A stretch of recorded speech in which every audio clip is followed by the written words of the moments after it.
上一期中说到，索隆回到林后为夺回秋水，与偷盗贼展开大战。关键时刻，河东和松跳出来，中断了二人的对决。鬼之岛，凯多与大妈终于碰面。古人云：二虎相争，必有一争。但古人又云：一山不能容二虎，除非一公一母。因此，凯多和大妈的战斗不会持续太久。凯多和大妈激烈对招，只打得鬼之岛天崩地裂，电闪雷鸣。大妈用皇帝剑格挡了凯多的招式，接着对着凯多的脸就是一拳头。凯多表示来得好，举起狼牙棒反击。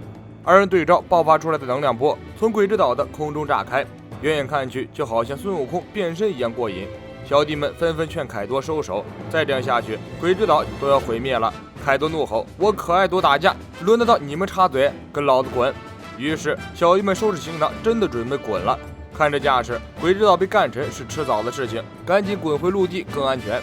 这时，奎因庞大的身躯挡了上来，他对这些小兄弟们急于跑路的行为表示鄙视。哪里有老大在干架，小弟们跑路的道理？一群贪生怕死的懦夫！小弟们立即反问奎因，不知奎因老大这么急是要去哪里？奎因一愣，生硬且尴尬地将话题转移，问道：“兔警联系上了没有？”小弟们表示还是没有信号。奎因如释重负，赶紧开溜，嘴上义正言辞地说道：“兔警也是重要的地盘，我得马上回去看一看。”奎因还想反驳几句，一个小兄弟的通信天罗响起来，是兔警的看守长大象哥打过来的。看来兔警的通信已经完全恢复了。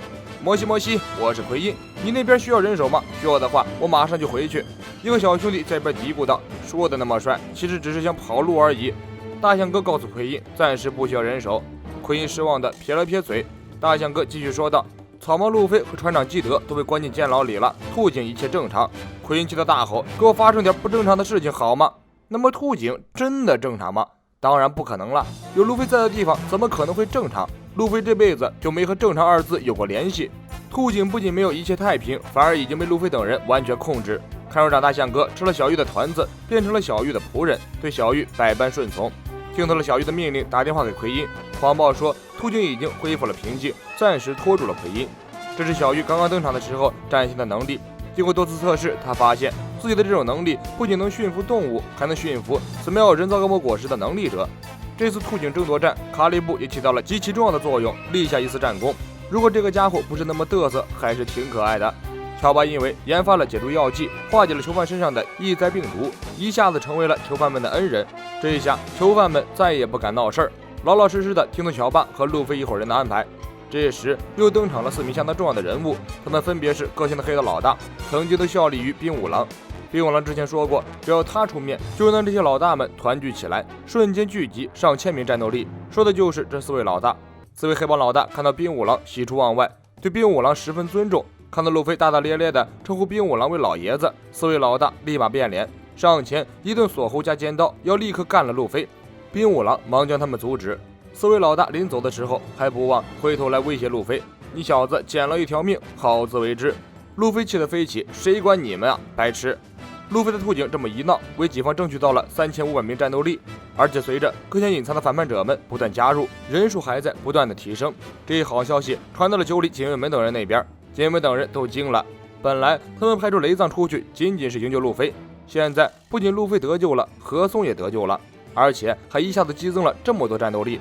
没想到路飞刚被释放就这么活跃，惊了。除此之外，还有一个好消息，就是之前弗兰基苦苦寻找的房屋设计图纸几经辗转，居然就在阿修罗童子的手里。踏破铁鞋无觅处，得来全不费功夫。警卫们拍了拍阿修罗童子的肩膀，兄弟，你真棒。阿修罗童子一脸生无可恋，你们烦不烦？目前只剩下一个事情需要解决，就是武士们的武器问题。和之国有几处武器工厂，制作出来的东西大部分都是出口海外的兵器，武士们最需要的是刀和枪。就算己方能够聚集大量的反叛者，如果没有足够的武器也没有用。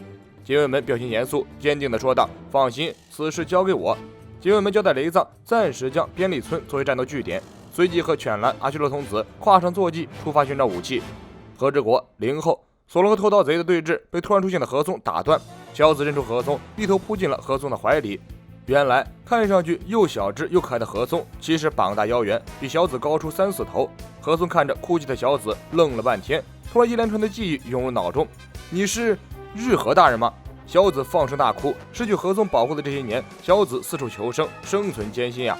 你能平安无事，在下无比高兴。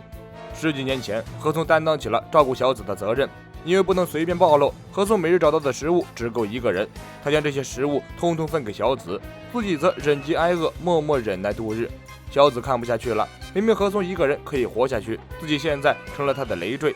于是，在某个夜晚，小子给何松留下纸条，自己偷偷离开。何松醒来后看见了纸条，到处寻找小子，后来晕倒在了荒野。多年后的重逢让何松老泪纵横，他笑道：“多亏了日和大人，现在我胖了很多呢。”不远处的偷盗贼看着何松，激动难耐，口中嘀咕道：“何松大人，看起来这个家伙与何松颇有一些渊源。”突然，从远处射来几发子弹，将偷盗贼牛鬼丸放倒。几个人向声音来的方向看过去，一大群凯多的手下骑着奇怪的生物向他们奔来。不过，这些人是来找牛鬼丸算账的。这个偷盗贼到处偷武器，偷到了凯多手下的头上。这些人特意来找牛鬼丸报仇。何松安排小子躲起来，自己和索隆纷纷拔刀，迎着子弹群奔上前去，几刀就将子弹砍碎。合同流，灭南无川，2刀流，西回。二人出招，瞬间将这一大群小喽啰干掉。受伤的牛鬼丸挣扎一下，跳起身，转身就跑，一边跑一边飙泪，嘴里还念念有词地说道：“何松大人，您没事，真是太好了！我靠，把我的秋水还回来！”索隆急了，跟着偷盗贼牛鬼丸追了上去。在雪地里追这个受伤的家伙很容易，牛鬼丸的身后留下了一串血脚印，索隆跟着脚印追了一路，在一个大雪堆前停了下来。这小子真是顽强的跟小强一样，明明负伤了还跑了这么远。牛鬼丸并不打算逃走，他一瘸一拐地来到一个大雪堆前面，徒手将积雪挖开，里面竟然藏着一个破破旧旧的房子。牛鬼丸一附身，像个泥鳅一样钻了进去。索隆追到门口，看着黑洞洞的屋子，犹豫了一下，没有贸然进入。何松压根没有认出来牛鬼丸是什么人，满脑袋问号，看着这个奇怪的家伙跑远。这时又有追兵追来，何松一刀结果了他们。为了防止追兵源源不断地赶来，引起不必要的麻烦，何松决定和小子先行离开灵后。灵后与相邻的白武同时都是强大且声名在外的双月一族统治的乡。白武的大名是双月康家，灵后的大名是双月牛丸。他是一个曾经带着狐狸的剑术高手，后来灵后也遭遇了凯多的毒手，变成了一个废墟。灵后自古有一个风俗，名叫万世之木。灵后的人自出生起就会得到一把刀，主人与刀共同长大老去，死时就将这把共同生活的刀作为墓碑，人们永远与刀同在，因此被称为万世之木。据说墓地极其寒冷，棺俑中的尸体数百年都不会腐烂，所有的墓碑都是由刀剑铸成，一眼望去极其壮观。在这数以万计的刀剑墓碑中，有不少闻名海外的名刀，因此盗墓贼也是络绎不绝，这就是灵后这片土地的特点。13年前，小子留下字条后悄悄离开何松，何松找了很久也没有找见小子，自觉对不起主公，心中惭愧，因此决定在灵后切腹谢罪。在他即将赴死的时候，远处突然传来吵闹声，何松没了切腹的心情，收起佩刀，来到声音处查看究竟。看到一只狐狸在追着一群白手海村的小喽啰狂咬，何松感觉这只狐狸眼熟，仔细一看，竟然是灵后大名双月牛丸曾经带在身边的那只小狐狸，它的名字叫鬼丸。此时已经是灵后被毁灭后的5年多的时间，这只狐狸独自一人守在这里，与不断赶来这里的盗墓贼战斗。何松一边安抚鬼丸，一边接近他，发现他居然已经伤痕累累。鬼丸大概是感觉何松没有什么坏心思，加上体力不支，身体一歪倒了下去。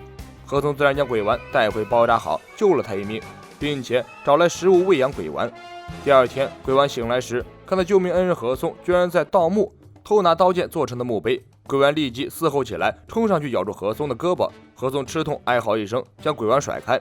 我也不想打扰逝者安息，但是该怎么向你说明呢？这里依然是战场，百州海贼团与和之国的战争还没有结束，全国的武士士气高昂的站起来的那一天终会到来的，到时候会需要大量的刀剑继续战斗。现在让这些刀安息还为时尚早，所以不能让这些刀落入贼人手中，在下要把这些刀全部挖出来藏起来。何松越说越激动，他想起玉田城被大火笼罩的那个夜晚，石大人牺牲自己将警卫们等人送去了未来，自己则带着日和公主遁入水中逃走。一想到日和公主如今也不知去向，好好的一伙人分道扬镳，和睦的和之国如今变成这般模样，何松心里就一阵阵的痛苦。没有人比他更希望20年后的复仇之战赶快到来。果然再次嘶吼着冲上来，咬住何松的胳膊。何松不躲也不防，一边哭一边用单只手继续挖宝剑。你要是饿了，就咬下我的胳膊拿走吧，但是在下绝对不会放弃盗墓。狐狸鬼丸大概是听懂了何松的话，他想起来自己的主人双月牛丸死时的场景，突然，他放弃了对何松的敌意，停下来舔舐何松的伤口。从此之后，鬼丸每天帮助何松一起掘墓收集刀剑。很快，挖出来的刀剑堆满了屋子。于是，何松与鬼丸又开始挖地洞，将刀剑藏在地洞里。有时候饿极了，何松动了卖刀换食物的念头。鬼丸发觉后，对着何松一阵嘶吼呲牙，吓得何松再不敢有这种想法。可是活着必须要有食物，没办法，只好去镇上偷食物吃了。不对，习武之人的事情怎么能叫偷呢？应该叫盗或者借。